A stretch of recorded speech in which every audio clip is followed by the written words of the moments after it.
CM Revanth Mulugu జిల్లా పర్యటన సందర్భంగా పోలీసులు ఓవర్ యాక్షన్ చేశారు. ఆంక్షల పేరుతో ఆడబిడ్డలపై జులుం చేశారు. సీఎం రేవంత్ పర్యటన నేపథ్యంలో 100 మంది మహిళలను అధికార పార్టీ నేతలు తీసుకొచ్చారు. తీరా వచ్చాక వారిని ఆంక్షల పేరుతో ఇబ్బంది పెట్టారు. ఒక చోట నిల్చొనియకుండా వెళ్లగొట్టారు. దీంతో విసిగిపోయిన మహిళలు పోలీసులపై ఆగ్రహం వ్యక్తం చేశారు. ఆంక్షల పేరుతో ఎందుకు అవమానిస్తున్నారని ప్రశ్నించారు. కాంగ్రెస్ పాలనలో ఆడబిడ్డలకు తగిన గౌరవం లేదని ఆవేదన వ్యక్తం చేశారు. కనీసం రమ్మన్న దానికన్నా మాకు ఇయ్యాలా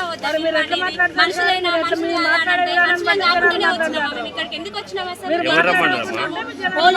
మిషన్ టైలరింగ్ నేర్చుకునే వాళ్ళందరూ 100 మెంబర్స్ కూడా ఫ్లెక్సీ పట్టుకొని ఇక్కడ నిలబడాలని చెప్పారు. కనీసం ఫ్లెక్సీ పట్టుకొని నిలబడడానికి మాకు ఛాయిస్ ఇస్తారా? ఎందుకు రమ్మంటారు? మాకు పనులు లేవా?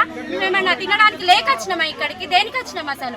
ఇక వీళ్ళంతా కూడా మా ట్రైనింగ్ స్టూడెంట్స్ వీళ్ళతో మాట్లాడండి ఒకసారి. మీరు కూడా 100 మంది ముందు ఫ్లెక్స్ పట్టుకొని నిలబడతామంటే వాడ మాట్లాడతాడు. మీకు చెప్తేనే పడతలేవా? ఏమనుకుంటారా చెప్పేసి దొబ్బుతారు అట్టుంటే